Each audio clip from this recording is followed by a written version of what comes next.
Hi everybody, I hope that you're all doing really well. So today I am back to talk about the books that I read in the second half of February. It's always easy to forget that February is such a short month, but yeah, here I am filming on the 28th, just like, oh, where did the month go? So as always, I've been ploughing on through Les Mis. I say I've been ploughing on through, I've not actually made that much of a dent in Les Mis, and I'm feeling like I'm very behind because Kieran over at KD Books has told me that today he is probably going to finish the book. And I've still not finished part 3. Though hopefully by the time this goes up, I will have finished part 3. And you may possibly have already seen my reading vlog on part 3. Fingers crossed, pray for me. I think part of that is, as I've mentioned before, I have just started a new job, so I'm just kind of navigating this new routine. And you know, I've now got 9 to 5 pretty much mapped out, so I need to work out when I can film, when I can edit, and then around that, when can I read? Because in my head, I feel like, yeah, I can definitely still film 3 videos a week and also read at the same time and also prepare to move. I feel like I'm going to have to admit to myself that that's not true. But we persevere.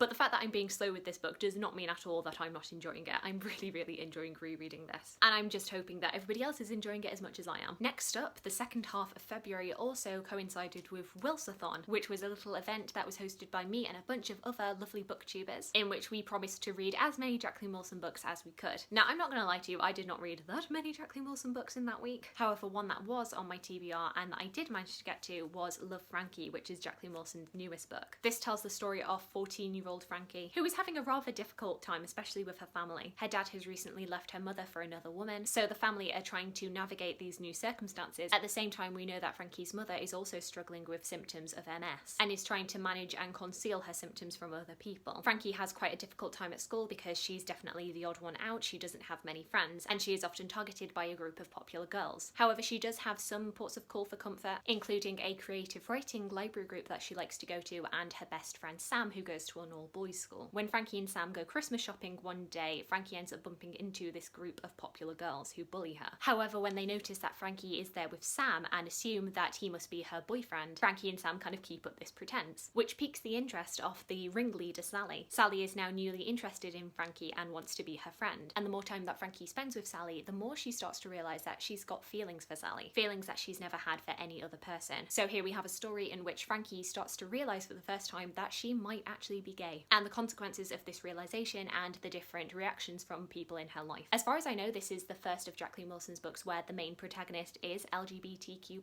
and that's really great to see. It was also really nice to get to read a new release of Jacqueline Wilson's. Definitely made me feel like I was little again. In many ways, you can see how Jacqueline Wilson's writing has changed, especially with changing technology, how she's had to adapt her writing from like the 90s and early 2000s audience now up to 2010s, 2020s, and I feel like she has managed to adapt well. Though of course, because I'm reading this for the first time as an adult, I feel like I don't have like the warm glow of nostalgia over this particular book. And I feel like I was able to see like different tropes and things that I didn't like as much clearer than maybe I would do if it was like the story of Tracy Beaker or the Lottie Project. I end up noticing themes that Jacqueline Wilson goes back to again and again. For example, a lot of Jacqueline Wilson's main characters always want to be writers. I wonder where she took inspiration from for that. And a lot of Jacqueline Wilson's protagonists have a little bit of a not like other girls kind of approach, which can get a little bit repetitive for me, but definitely not something that ruins the book in any way. No, this was really fun to read, and I'm really glad that I did get a chance to do it during Wilsathon. At the end of February, I also got a chance to read the ebook of Kim Jiyoung, born 1982, by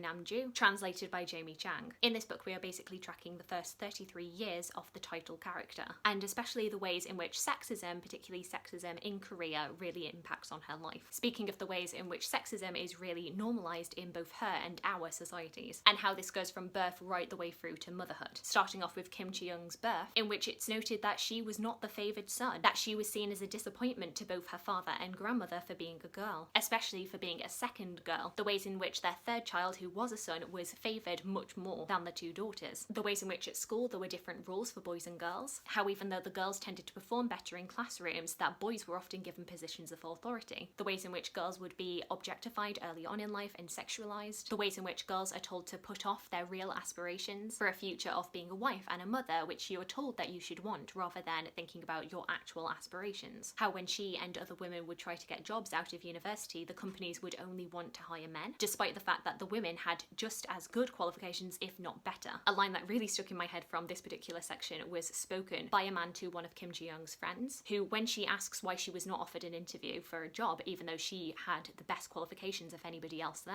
was told, "Smart women are taxing. Like right now, you are being taxing. How women are repeatedly told that they must want to be mothers, and then when they do become pregnant, how they are pushed out of workplaces. And because childcare is so expensive, they have to stay home. And because they've taken that time out of work, when they do decide to apply for jobs, they're not able to get them. Or if they are able to take on jobs, it's at a much lower level. And what I like about the portrayal of this is that it's not like this is happening mindlessly. People in Kim Ji-young's life are interrogating sexism and are criticising it, but how sexism still permeates anyway. Even people who are critical of it are guilty of doing it themselves. Sexism still filters through into your thoughts and actions because you are taught it from birth, and the effect that this can have on people's mental health when they are told repeatedly over and over again that they are always second best because they are a woman. And I feel like this is something that is really brought home in the final line of the book, which I will not spoil for you, or that final section, but oh gosh, it really showcased this major theme of how sexism permeates into everything, even if you think that you're critical of it. It's actually a really, really short read, but definitely one that I think you should check out. And then the final book that I read this month, and my favourite of this lot, has to be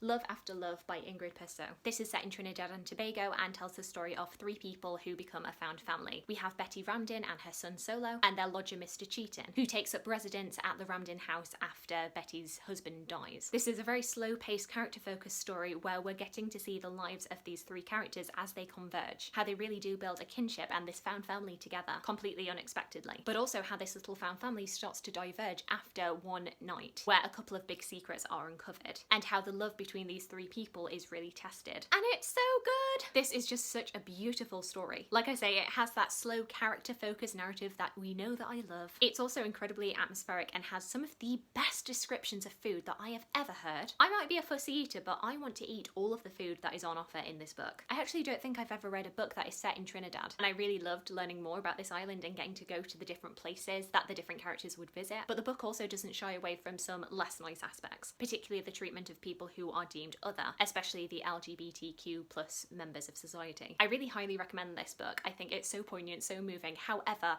I am going to put a little bit of a content warning out now. I don't want to give too many spoilers, but I would say that if you are somebody who is uncomfortable reading about self-harm, then I would kind of steer away from this, because this is something that is brought up and is quite explicit. Because even though I don't personally have any issues with reading about that, I didn't know about this going in, and it did kind of shock me. I did find it jarring, so I feel like somebody who is uncomfortable with that, I don't know what that would do for them. We also have a narrative in here about the immigrant experiences, both in Britain but also in the US, which is really interesting to read. And yeah, basically all of the phrases on here: a beautiful book, I adored it, unforgettable, glorious, a captivating interrogation of love in all its forms, full of wit and soul, spellbinding, brilliantly drawn characters, engaging and vibrant. Basically, all of the words that are on this book, I agree with. If you can only read one book from this wrap-up, aside from Les Mis, then I would make it this one. So yes, those are all of the books that I have read in the second half of February. Do let me know if you've read any of these books that I've mentioned today, and let me know about any books that you have read in February. I'd love to hear from you. I hope you're having a fantastic, fantastic day, and I look forward to talking to you again soon. Thanks. Bye!